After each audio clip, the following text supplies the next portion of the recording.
Shqipëria pati një eliminim të hidhur në finalen e play-off për botrorin, ku që zinjtë u mposhtën nga Polonia, edhe pse e mbyllën me avantazh 0-1 pjesën e parë. Mirë nga çuditë më të mëdha të ndeshjes finale, ishte mungesa e minutave për Anis Mehmetin. Me sfushori me tipare sulmuese është lojtari më i vlerësuar në treg i kombëtares. Mehmeti mban vlerën 14 milion euro në Transfermarkt. Këtë sezon ka bërë mjaft mirë në Championship. Pas eksperiencës me Bristol Cityn, ishte i Ipswich të vendosi të paguante për kartonin e tij në merkaton e dimrit. Në total, janë 11 gola të shënuar dhe 8 të tjerë të asistuar, që e bëjnë edicion rekord sa i përket kontributit për gola. Trajneri Silvinho preferoi ta kthente Mehmetin pas 3 viteve. Ishte pikërisht braziliani që i dha mundësinë e debutimit në vitin 2023. Megjithatë, nga ajo kohë nuk i ka besuar minuta pavarësisht rritjes së jashtëzakonshme. Shqipëria i dha fund ëndrrës për të marrë pjesë për herë të parë në botror dhe ky eliminim erdhi në mënyrën më të dhimbshme për kuqezinjt. Skuadra e drejtuar nga Silvinho zhvilloi mbrëmjen e së entes një ndeshje shumë të mirë në Varshavë, e madje pati rastet më të mira për të shënuar, për të mbyllur ndeshjen dhe për t'u larguar me kokën lart nga kjo sfidë. Megjithatë, rastet e humbura kushtuan shumë dhe përveç eliminimit, nxorën në pa probleme të shumta të skuadrës son, duke nisur që nga mënyra e drejtimit, te menaxhimi i lojtarëve apo edhe vetë qasja e skuadrës në fushë. Ndeshje të tilla nuk të falin dhe nuk të japin mundësinë për të përmirësuar diçka për të ardhmen, duke qenë se vetë formati i këtij kompeticioni nuk e lejon diçka të tillë, sepse bëhet fjalë për ndeshje teke dhe me eliminim direkt, ku çdo gabim është fatal, apo çdo gol është historik. Nëse deri më tani, Silvinho ka qenë një nga trajnerët më koherent që ka pasur Shqipëria, ndeshja me Polonin ishte ajo që vërtetoi të kundërtën, dhe asgjë nga ato që është thënë deri më tani në konferenca apo në intervista nuk ka rezultuar të jetë fakt. Paradoksi i Silvinhos. Pse mungon Muçi? Pse mungon Mehmeti? Pse nuk i jepet hapësirë të rinjve? Kjo pyetje është bërë shpeshherë në konferencat e shtypit për trajnerin brazilian, i cili përveç faktit që shpeshherë driblon shumë mirë pyetjet, përgjigjet duke dhënë garanci mbi faktin se i jepet hapësirë lojtarëve që janë gati, atyre që bindin dhe nuk ka kohë për eksperimente.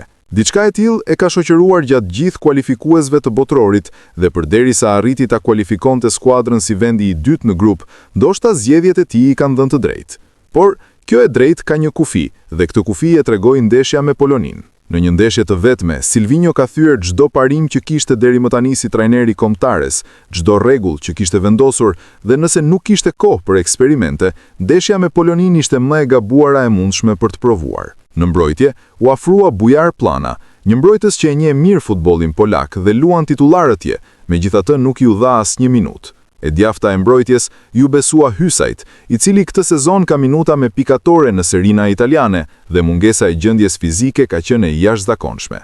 Megjithatë, Shkodrani bëti mirë në aspektin personal, duke i sikur ka luajtur me javë të tëra, edhe pse goli u psua pikërisht nga zona ku ai duhej të markonte. Reparti më i çuditshëm, padyshim ishte sulmi, dhe thuajse nuk funksionoi në asnjë minutë, përveç faktit që Hoxha shënoi një gol fal gabimit personal që bëri mbrojtësi polak. Myrto Uzuni ka luajtur si sulmues i majt me kuqezinjt dhe shpeshherë është zhvendosur në majën e sulmit. Por, Silvinho, të cilit nuk i pëlqejnë eksperimente, këtë ndeshje e zhvendosi në të djaft, aty ku për 90 minuta ishte thuajse inekzistent dhe nuk rrezikoi asnjëherë portën e polakëve. Qendra e sulmit ju besua një mesfushoni që ashtu si Hysaj, këtë sezon ka minuta me pikatore dhe hera e fundit kur ka luajtur ndeshje të plota, kanë qenë aktivizimet me Shqipërinë. Dhe pikërisht në këtë repart që duhej mbuluar nga Bajrami, me shpresën se nuk shpërdoron, ai humbi shansin e artë kur ta bërë ndeshjen 2-0. Mesfushori që për Silvinho duhet ishte sulmues, nuk arriti të shënonte nga zona e 5 metrëshit, atë rast që është më e lehtë ta realizosh se sa të dërgosh topin jashtë porte. Kjo zhvendosje nuk ka justifikime duke qenë se alternativat në këtë repart nuk mungojnë.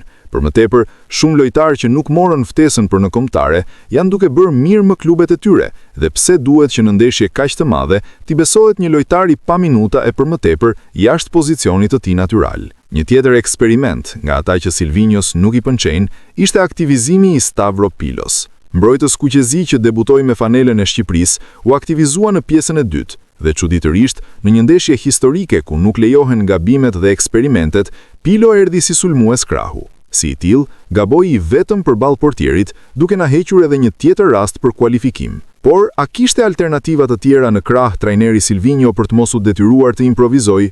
Sigurisht që po. Anis Mehmeti, që po shkëlqen në kampionatin anglez, mund ta bëjë shumë mirë sulmuesin e krahut, dhe pak ditë më parë, vetë Silvinho u shpreh se e sheh si winger, por forma e Mehmetit, golat shënuar dhe asistimet e dhëna nuk mjaftojnë për të luajtur me Shqipërinë. Diçka e tillë erdhi në dyk me Ernest Muçin, lojtarin më në formë të momentit. Mesfushori me tipare sulmuese u aktivizua vetëm në minutën e 82, kur mund të bënte ndoshta diçka me cilësi individuale, duke qenë se kuqezinjt kishin psuar 2 gola, gjendja fizike ishte e dobët dhe morali ishte rënë në tokë. Dhe nëse Silvinho gjithmonë ka thënë se nuk ka kohë për eksperimente, koha për të eksperimentuar ishte më e gabuara e mundshme duke qenë se na kushtoi kualifikimin.